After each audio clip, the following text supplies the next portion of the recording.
حدثنا أبو اليمان قال أخبرنا شعيب عن الزهري قال أخبرني عامر بن سعد ابن أبي وقاص عن سعد رضي الله عنه أن رسول الله صلى الله عليه وسلم أعطى رهطا وسعد جالس، فترك رسول الله صلى الله عليه وسلم رجلا هو أعجبهم إلي، فقلت يا رسول الله ما لك عن فلان؟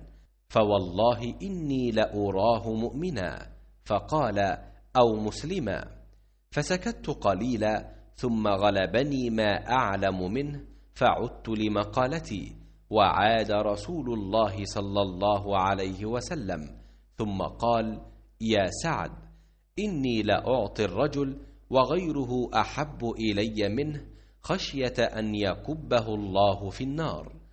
ورواه يونس وصالح ومعمر وابن أخي الزهري عن الزهري.